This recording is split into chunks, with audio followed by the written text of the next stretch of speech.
Hi, everyone. Thanks for listening to another episode of Dogman Encounters Radio. I'm Vic Cundiff, and I'll be your host for the show. If you've had an encounter of your own and would like to speak with me, whether in private or on the show, please go to dogmanencounters.com and submit a report. I'd love to hear from you. Tonight's guest is John. John, welcome to the show. Thank you, Rick. Thanks for being here. John, please give us a brief bio on yourself. I'm 32 years old. I'm a stay-at-home caregiver for my parents. I'm from South Carolina, and that's about it, actually. John, you told me that you love horror movies and other creepy things like that. There happens to be one type of monster that terrifies you, though. So much so, you say you won't watch movies with this kind of monster in it. What monster is that, and why do you feel that way? Werewolves. And I have felt that way since I was very, very young. And there were several different reasons, I think, that kind of contributed to that. I had two uncles scare me at a very young age at separate times with werewolf costumes around Halloween. And we had a neighbor dog. It was a German Shepherd. And I'm not sure if it was because I was just so small at the time, or if it was just a mean dog, but it would always try to attack the fence whenever I was in my backyard. And to me, well, a lot of the werewolves in movies and things like that have the shape of a German Shepherd head. So I think that had to do something with it. Also, if a werewolf movie has a transformation scene, that would bother me very badly. If you don't like werewolves, how did you find out about Dogman Encounters? Well, as I said, I do enjoy creepy things, and it's not so much that with werewolves, it's if I see them, that's when they really frighten me. So I can listen to stories about them and everything, and I had just happened to be on YouTube one day looking for creepy stories to listen to, mostly true ones, because I find a lot of the fake ones to be a little boring at this point. So I was just looking around for the true ones, and then I came across your channel on YouTube, and I started listening to so many of the ones on there. I haven't listened to all of them yet, but I listened to several other people, and I really enjoyed it, actually. It's been interesting to hear these stories. Did you experience any form of relief when you found out about the show and had a chance to sit there and listen to all these other eyewitnesses? As a matter of fact, I did. I had seen TV shows and stuff, and people had talked about encounters with things like this. It doesn't compare, because it was only like a handful of people here and there. But then you find all these people that have had very similar experiences to you, and it made me feel like I wasn't exactly alone in this. And it made me feel a lot better. A lot better. It has to be a huge load off to realize that, no, you're actually part of a fraternity. Oh, yeah. When you were 14 years old, a neighbor shared a chilling story with your parents that changed the way you looked at your neighborhood. Before you tell us what your neighbor told your parents, please tell us where this happened and give us the layout of the area. This was when I was living in Georgia, and it was, I don't want to say a small town, but it was definitely a bunch of subdivisions and things like that was kind of set in like a lot of wooded areas and things like that. And it was, I'm not really sure exactly how far south it was from Atlanta, but it was a decent way, because it didn't take us that long to get there though. But it was very hilly area, it was very beautiful. And the area I lived in had a man-made lake in the middle of it. The houses started up at like the top of like, I guess the best way I could describe it was the man-made lake was in the middle of like a small valley. And all the houses and roads kind of went down to it. And it was a spring-fed man-made lake. There was one main road that went all the way around the lake, and it was very, very beautiful, very serene. It was like living in the country, but still living in the city. That's the best way I could explain this little town, or subdivision, I should say. Besides what happened there to you and to the neighbors, it sounds like an idyllic place to live. Oh, very much so. If I could live there without having to worry about the experiences I had, I would like to live there again, actually. The lake actually had a man-made beach on it, and you could go swimming. And it had like a little floating dock out in the water and everything. And it was nice. Oh, it sounds really nice. All right, John, please tell us that story your neighbor shared with your parents now. All right. My neighbors had told my mom a story about something that had come into their yard. Their house was across the street from ours, and it sat on a bigger plot of land, I guess because maybe it was newer, and there were no other houses really on that side of the street. And they were kind of surrounded by woods, but they had a little garden, and they had some animal pens, and one of them was obviously originally for rabbits. And they told my mother that there was an animal that had been killing their rabbits, peeling open the rabbit cages and getting the rabbits and killing them, and not just one at a time, like something like a fox or something would. It would grab at least two, if not more. And at the time, they had a son who was, when we met them, he was my age. He was a few years younger. And a daughter who was 2 years old. So, of course, they were naturally worried that something would get their kids. So they called the animal control people to come and set a trap. And I guess animal control knew that this creature, whatever was getting their rabbits, would be big because they brought a larger cage. Well, a few days after they set the cage up, my neighbor said that they walked outside and there was this big, black, dog-like thing in the cage. She couldn't really describe it any better than that because that's just what it looked like to her. She said it was very dark, it looked very mean and nasty, and it had red eyes. Now, I'm not sure if she told my mom any more details than that, unfortunately, like if it had pointed ears or what the hands looked like or anything, but that it was just very vicious and that it kept trying to get out the cage. And I guess because this was a lot of wooded areas and a lot of people had animals and there were deer and things like that in this area, that animal control didn't always get right back to you whenever there was something that they caught in your yard, which honestly doesn't surprise me in the South at all, especially in the more rural areas or wooded areas. The mother, the neighbor, kept calling animal control saying this thing is trying to get out this cage and it's going to get out. And they told her, no, we'll be there another day or so at most. It won't get out of the cage, it can't. Well, every single day for 3 days, she called them and was telling them that this thing is trying its best to get out of the cage. It's shaking the cage. It's being very violent and trying its best to get out, and it's going to get out. Well, after the third day, the mother was going to call them again, but animal control showed up, and when they did, they discovered the thing had gotten out of the cage. It had apparently ripped the cage open from the inside and gotten out. And these are animal control cages. They're not meant to be opened like that at all. It's awfully hard for me to believe that they would let 2-3 days elapse before they would come back to get this animal. I mean, if you think about it, we are talking about, was it summertime when this happened? When my experience happened, it was closer to summer. I think theirs was either in winter and or spring, maybe.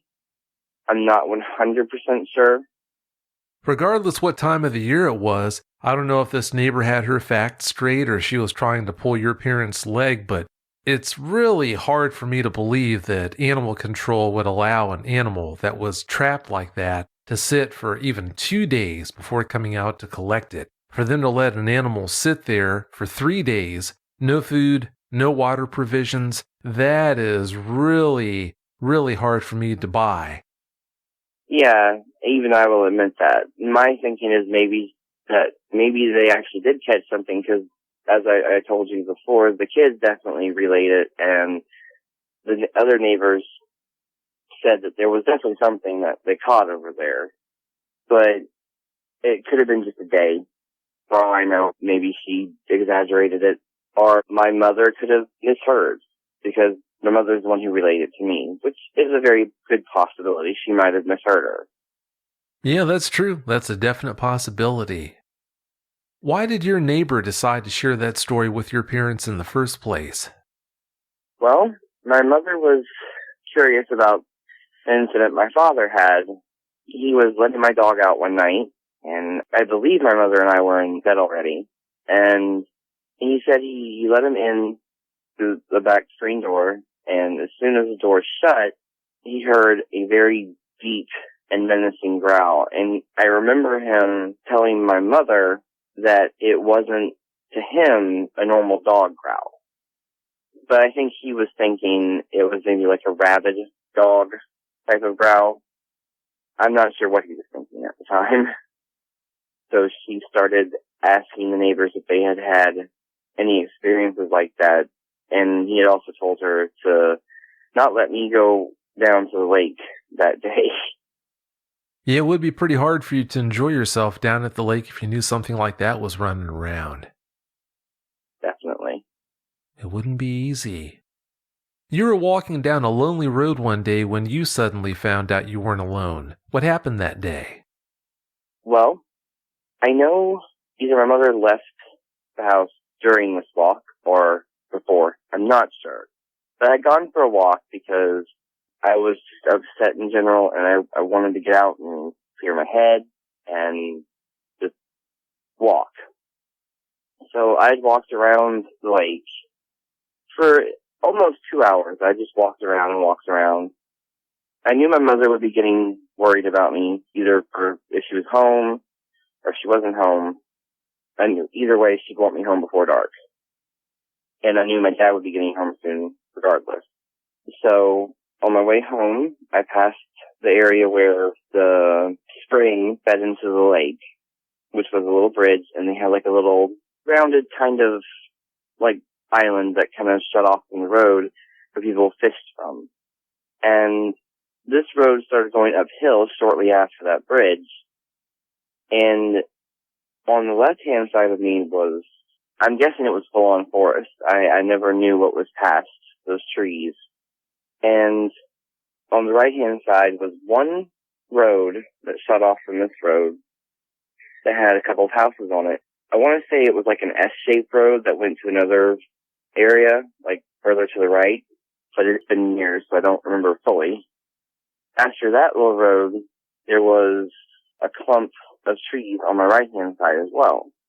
I hadn't walked that far past the road when I kind of noticed that I wasn't really hearing, I didn't notice it at first, but I wasn't hearing any normal, typical animal sounds you'd hear in the woods other than leaves rustling and the occasional twig or branch snapping. When those noises started to get louder, that was when my brain started to try to rationalize it, because when we were living there, I had a lot of strange things happening, so I had to start rationalizing things to make sure that I wasn't going crazy. I walk a little further, only 3 or 4 feet maybe, and I'm walking fairly close to the woods on the left side of the road. And I think I was doing that in case any cars did come down the road, they would see me easier. Because it was 5 or 6 o'clock, and, the sun was kind of orangey in the sky, so it was almost about to get dark. I kept walking, and I heard more noise. So I was like, fine, there's something in there. I can ignore it. It's a deer, it's a possum. At one point I even thought maybe it was a chipmunk. So, and then I heard it growl. And this growl resonated in my chest in a way that, at first I figured there was only one way to describe it, and that would be like if you were standing next to like a diesel truck or something that was, on, and it was the way the sound would vibrate in your chest. And the only other way I could think of describing it is if you're sitting in someone's back seat that has really good bass speakers and they have the bass turned all the way up. Very similar to that. Well, I was not exactly a skinny kid. I'm still not, but I heard this growl and I take off running. And I knew that at the very end of the road was a corner that turned to the right. And shortly after that corner, my neighbor's house that was right behind me, they didn't have a fence, we didn't either, was on that road. I knew if I could get there, I could get home. So I run up to the corner, and at this point, I'm a heavy-set kid, so I'm panting and I'm tired, and I realized I didn't hear it following me. I didn't hear anything on the road. I didn't hear anything, running through the woods. So I turn around, and I see this big, black dog looking thing. And there wasn't enough, light to make out, every single tiny little detail. And I was a little farther away. When I first saw it, when it was on all fours, I honestly thought it was just a giant pit bull. Because that was just the way its shoulders were. It was huge. And all of a sudden, it stood straight up on its hind legs. And I think my brain just kind of stopped functioning at that moment. It decided to not process what I was seeing. I was in just complete and utter disbelief that this just happened. There's no way. And I stared at it for a few seconds, and it was just its arms were so long, and even from a distance, I could tell that its hands were huge. And I saw the ears were pointed and had a little tuft of hair, because you kind of tell where the ear stopped and the hair started, and that was about it for that much detail. And I couldn't really tell if it was looking directly at me, but I felt like it was. And this encounter only lasted a few seconds, but I swear it felt so much longer than that. I think it turned its head first, if I remember correctly. It turned its head first, or its body first. Either one. But when it turned its head, I saw this long snout, and it took literally, it had to have been one step into the woods, which was about 5 feet from the road. I mean, it was probably more than that, but it might have been 2 steps, but it was definitely one long stride that I saw. And the second I saw it hit the woods, I turned around and ran. I ran through my neighbor's yard, into my backyard, and I went straight into the kitchen at first, and I flung myself on the floor because I was exhausted, and I was just so tired, and nobody was home, and so I locked all the doors, and I went upstairs to my bedroom, and I locked my bedroom door, and I did not come out until my parents were home. You said you went on that walk to clear your head because you were upset that day. Did you know that for some reason being upset seems to make it more likely you'll have a Dogman encounter? No, I didn't, and I was definitely upset for several different reasons, being a teenager and dealing with life and things like that. Oh no, I understand. When you turned and saw it for the first time, how close was it to you? I've been trying to think about that because, like I told you before, I'm terrible at judging distances as further than like 10 feet. I would have to say that it was at least maybe a half a block away. That's the best way I could describe it. I'm not really sure of how many feet that would be. But in that aspect, I could tell that it was very large, even though I was fairly decent distance away from it.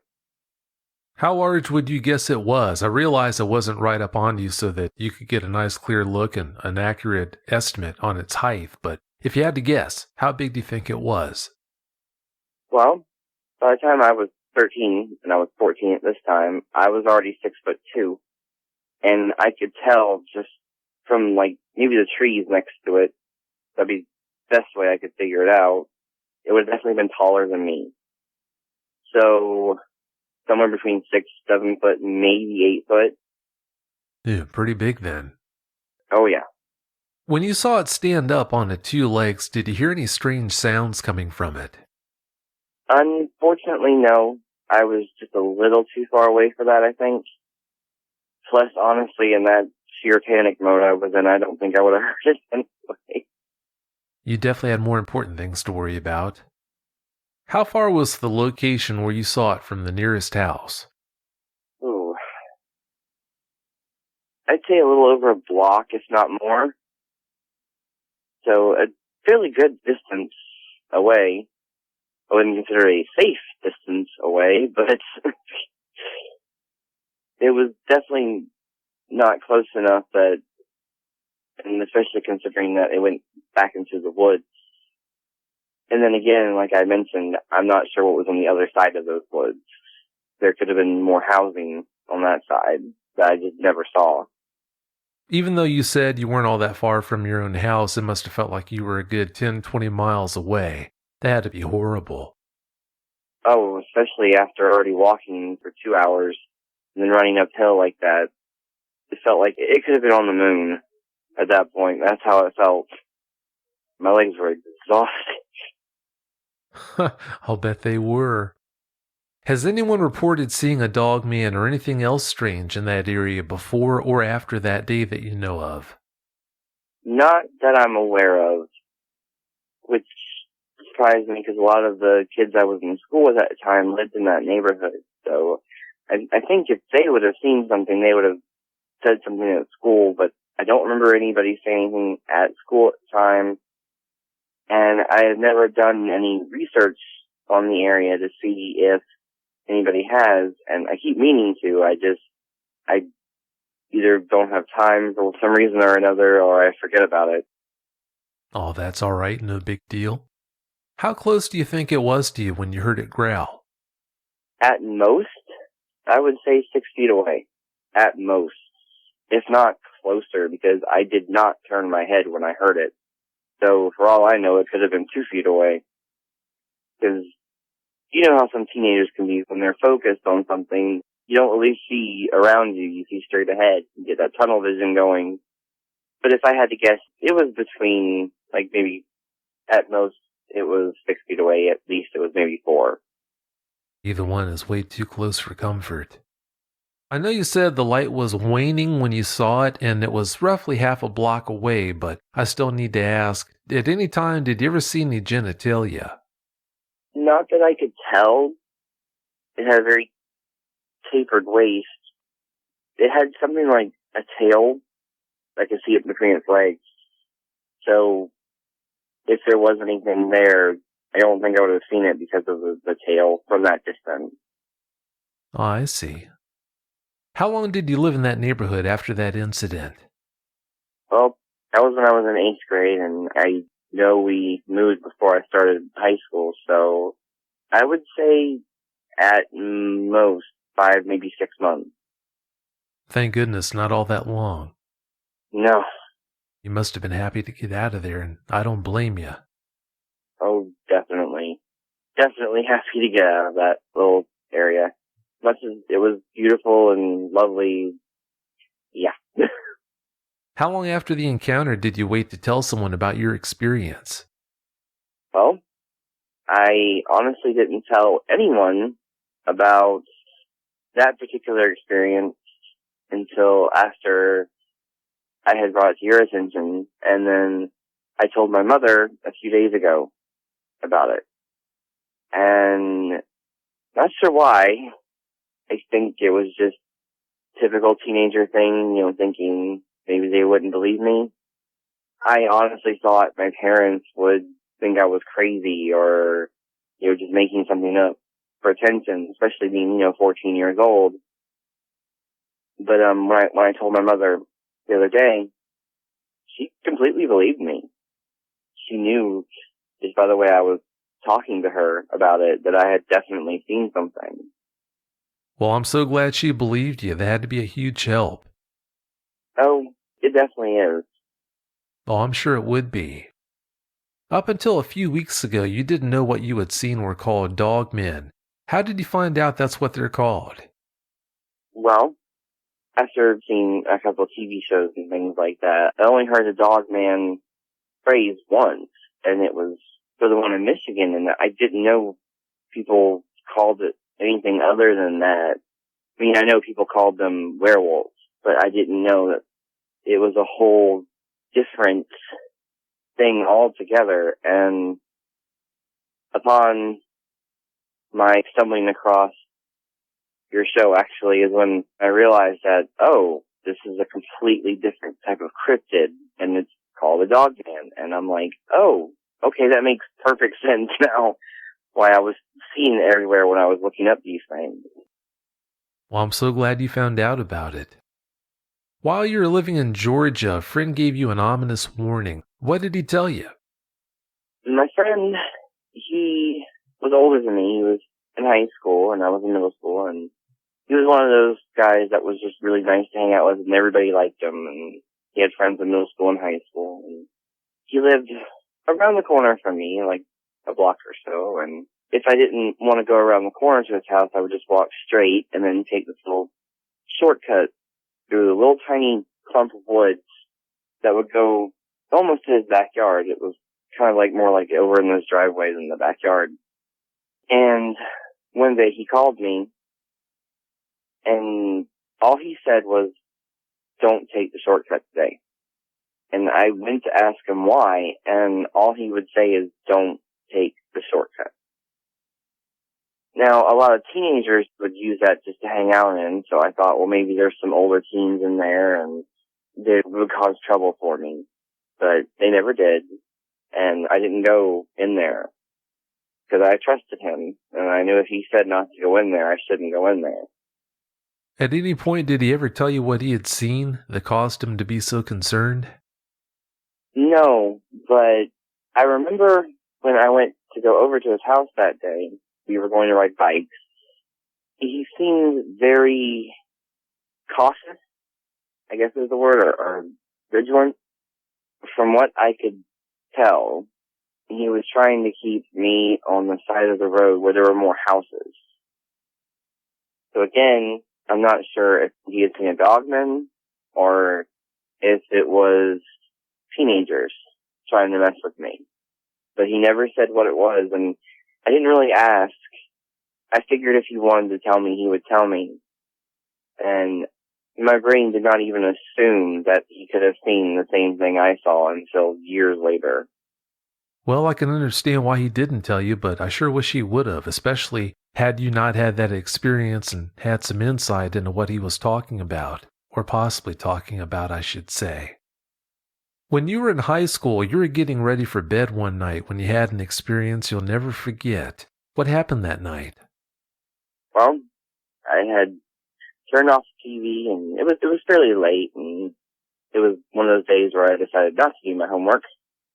Bad idea, of course, but I think it was a Friday, which is why I decided not to do that. And I turned off the TV, and I decided to read a little bit of one of my books, and I just snapped it closed, and I was sitting on the floor, and I was kind of leaning against my bed, and at that time, the foot of my bed was like 2 feet away from my window, and I had my window completely open, except for the blinds. The blinds were still shut. Of course, I had all the lights on in my room, and as soon as I closed that book, I got this really, like, gut-wrenching, ominous feeling. That's how I could describe it. So I stood up, and I looked around my room, and I was like, okay, well, there's nothing in here, because it was very small, not very small, but it was a smaller room. So I walked to the window, and I kind of slowly pull up the blinds, and I was like, oh, there's nothing out here, it's just dark. The area I lived in, we had a street light in our yard. Why the street light was in the yard and not on the road, I'm not quite sure, but this was a very small town in South Carolina, so I didn't quite judge it or anything. From my window, you could see a little brick shed that was outside that was about 8 feet tall or so. Behind this brick shed was a bush. I'm not sure if it was like a weed type of bush or an actual bush. It was very thin, flimsy bush, and it was very tall. It was taller than the little brick shed, so it was at least 10 feet tall. So I was just sitting there looking out the window thinking, I felt like there was something out there, but I couldn't tell. And a part of me, again, was trying to rationalize it in my brain. Oh, it's a deer. I did have an owl that lived outside my window for a while, so I thought maybe it was the owl. But then I noticed that the bush moved with some breeze, but its shadow stayed where it was. And my eyes got kind of big when I realized that this shadow had pointy ears. And my brain flashed back to Georgia and what had happened to me there.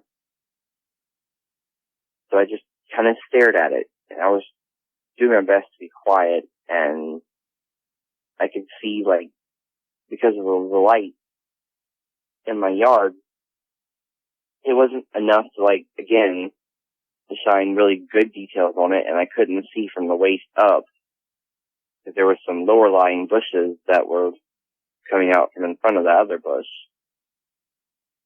But I could tell that it was at least 7, if not 8 feet tall. And again, it had these huge arms that were just, I would say it was kind of bent over, like a little bit, like slouched. But I'm not 100% sure, because again, it was darker outside than the first time. I could tell that its fur was pretty dark, or hair. I'm not sure exactly what someone will call it, but I'm sitting there looking at this thing, trying to rationalize it in my brain. I think part of me was hoping I was like half asleep or something and made it up. But for some reason, I guess it's because I got scared when my mind flashed back to Georgia. I gasped. And I put my hand over my mouth really quickly. And it wasn't loud. And this bush was 40 feet from my window. So that meant this thing was 44 feet max from my window. But when I gasped, it didn't look at me, because I'm pretty sure it was looking at me the entire time. It, like, turned its head, like when a dog is smelling something in the air. Like, it kind of tilted its head a little bit, and that's when the streetlight caught its eyes, and they were red. I mean, bright red. It had this really long, angular, almost pointy snout. When I saw its head, and I saw its eyes, I reached out with my other hand, the free hand that wasn't holding my mouth closed. And I slammed my window shut and ran out of my room, calling for my parents and telling them that I had seen something outside. My mother calmed me down fairly quickly, and Dad went outside and checked and told me to go back to bed. I pretty much refused to and wound up sleeping on the couch in the living room because it was a sunken den area, so it was all very cozy and safe, and there were no windows anywhere near me. When you told your parents what you had seen, what was their response? They thought that maybe I had woken up and was having like a waking dream.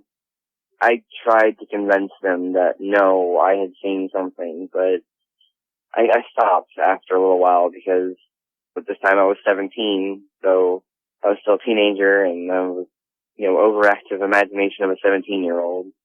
So I gave up. I was like, my parents are good people, but I asked my mom recently why she didn't believe me.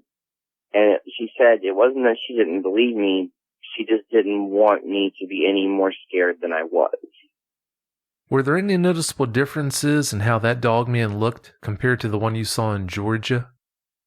The one in South Carolina was definitely larger, and not just in height, but in just mass.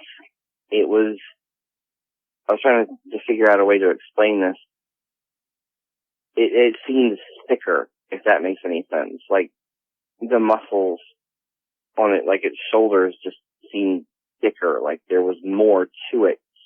Even though it was almost basically the same body shape with, the tapered waist and the long arms. The one in Georgia was also a little bit lighter colored. Even though it was dark, I could definitely tell that the one in South Carolina was a lot darker. The one in Georgia definitely had a little bit of a gray tint to it. The other major difference was the snouts. The one in Georgia had a slightly shorter snout. Not so much more rounded, but the one in South Carolina the snout was very angular and pointed, and it was very almost cartoonish at the way it was angled. That also could have been the way I was seeing it, but its nose was definitely a little bit more pointed than the Georgia one.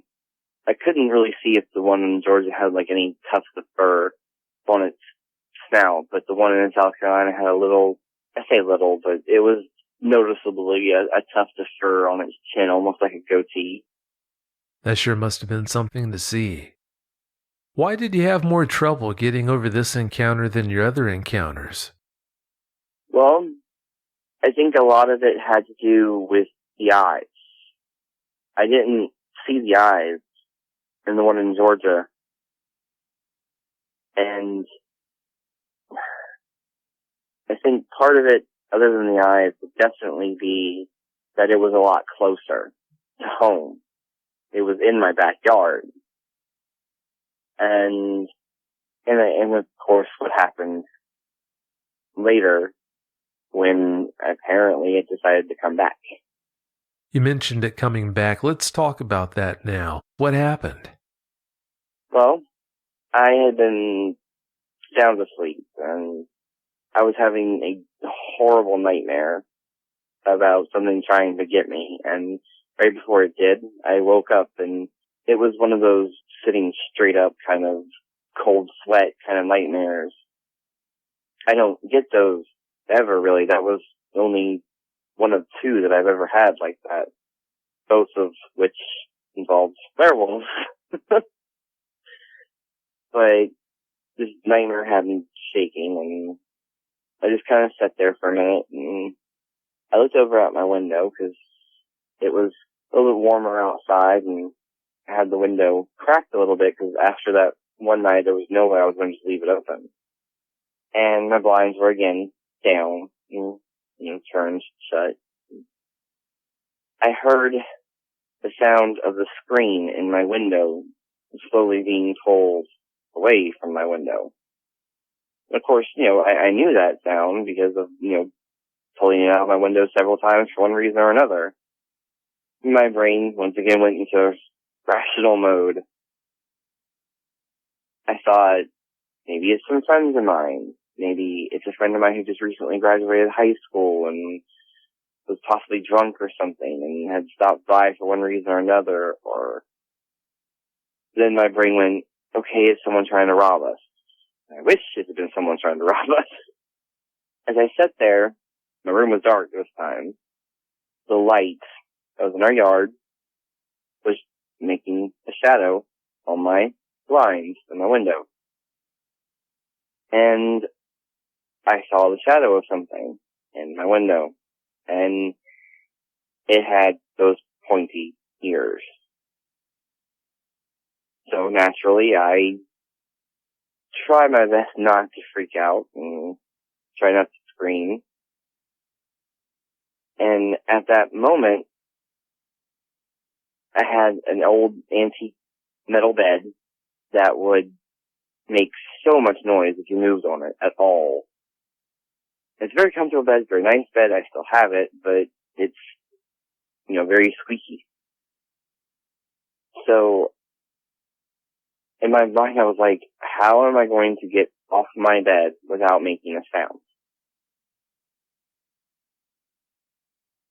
So I put my hands down where I had been sitting and kind of slowly pushed up and left my hands pressing down until I got all the way up, and then kind of slowly turned around while I was letting the hands up. So now I had my back to the window, which made my heart start pounding, felt like I was coming out of my chest. And I made my way to my door, and the second I get to my door, I hear my actual window being opened. And about that time, this 17-year-old, 6'2", very large boy called for his mommy. I was petrified at this point, and I screamed and told my parents that somebody was trying to get in my room. And both my parents jumped up and they got guns, and my mother handed me a big old butcher knife because I'm just more comfortable with a knife than a gun. And she's like, okay, your dad's going to go around one side of the house, you go around the other side, and I'll be standing here at the window in case anything happens. And I don't know how I mustered the courage to go outside. The only thing I can think of at this point is that it had to have been just the adrenaline of that fear, thinking that I had to have scared it away maybe when I screamed. I'm not sure what was going through my mind, and possibly the fact that I have a southern mama, so they're vicious when it comes to their babies. I was like, I know she'll protect me if anything happens. And I walk outside, and me and my dad, meet up in the back of the house, and we see that my screen had definitely been messed with. The right-hand corner was stuck up at the top of the window frame, which was, we had a brick house, so it was stuck kind of like in the brick. The top left-hand corner was stuck in the wall. The bottom right-hand corner, I'm pretty sure was either like really close to being all the way out or like stuck in the corner. And the left-hand corner was completely out. Like, whatever had been pulling it was up underneath the screen. And when I had my window cracked, it was only cracked 3-4 inches max.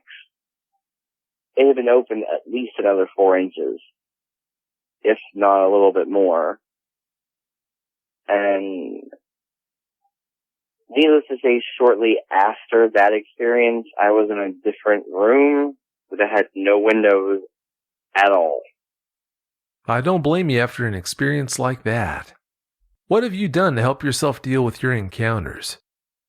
Well, besides listening to other people's stories and things like that, I do write a lot, and I have a very good system of friends that believe me when I tell them things.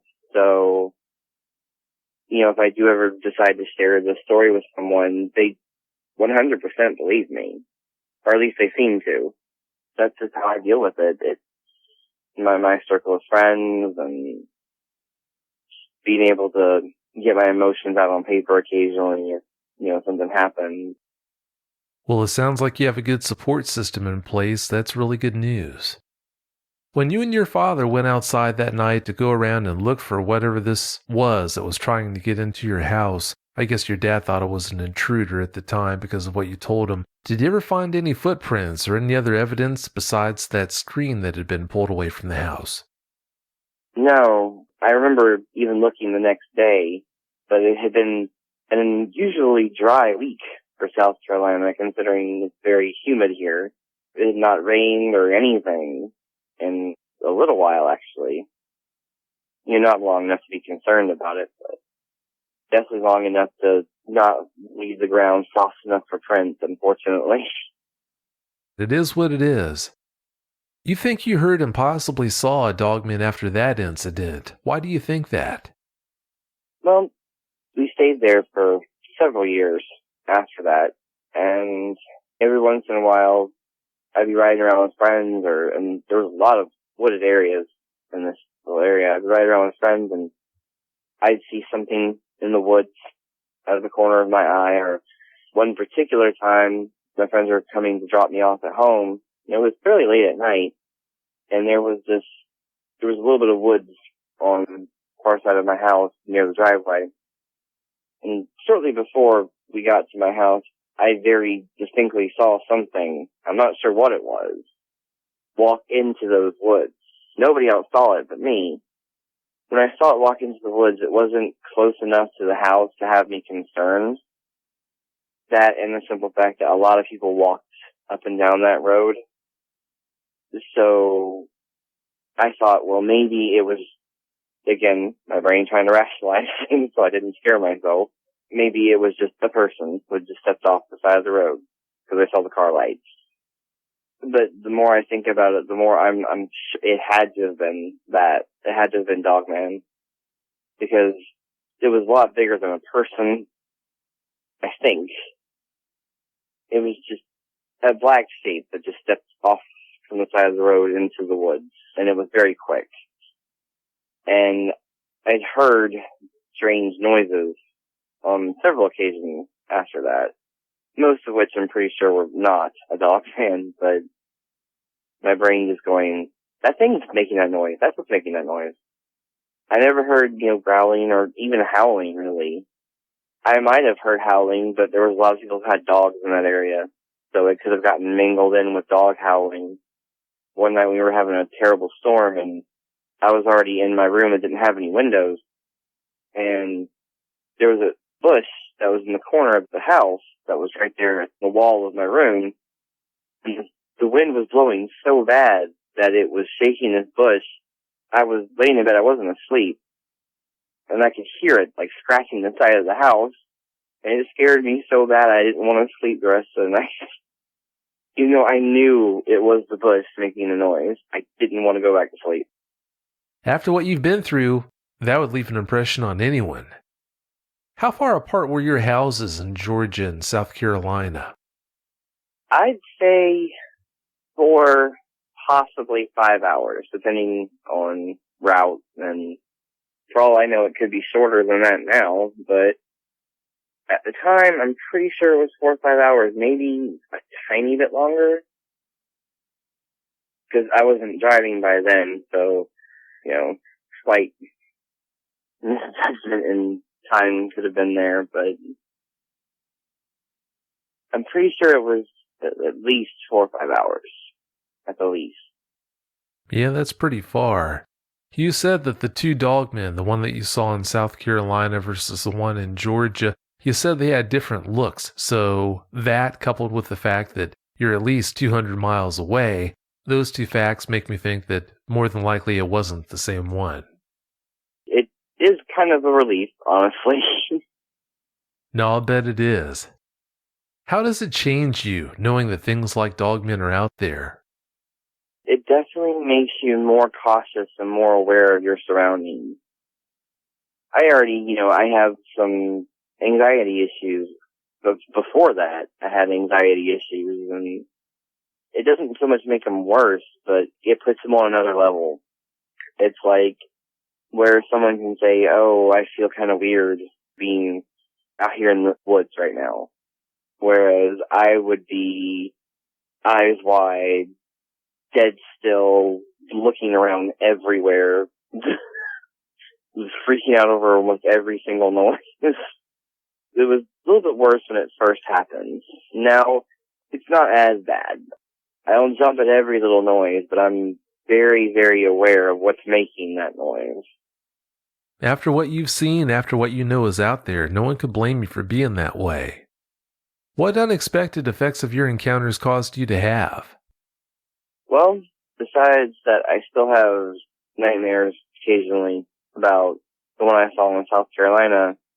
It's kind of broadened my mind even more than it already was to possibilities of other things existing. I mean, I'm fairly open-minded anyway, but it definitely hits it home that when someone tells you that they saw something, unless it's just absolutely ridiculous of what they saw, and it's obviously ridiculous, believe them, because they probably did see something. Even if it's not exactly what they're saying it is, it could still be something else that could either be better or worse than what they actually saw.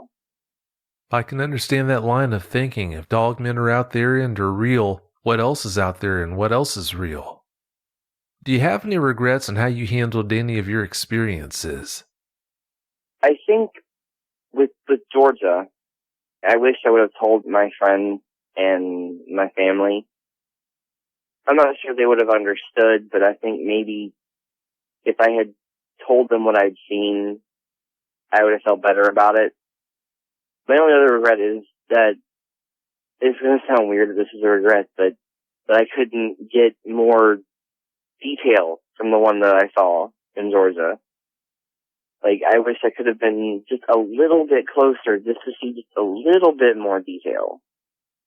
Just so my brain would be 100% sure that it wasn't just some big dog that stood up on hind legs. When you're standing there that day on the road, I bet you didn't feel that way. No, definitely not. All right, John, it's time to get out of here. Before we do you have any closing comments you'd like to share? Well, if you have an encounter, talk about it. It makes you feel better. You realize you're not alone, and it helps other people understand what they've been through. Hearing your story, even if they might not talk about theirs, hearing your story will make them feel definitely not alone. Talking about it definitely does seem to help. Well, John, I can't thank you enough for coming on the show tonight and sharing the details of those encounters with us. Thank you for having me. Thanks again for being here. Well, have yourself a great night. You too. Thanks. Bye. Bye.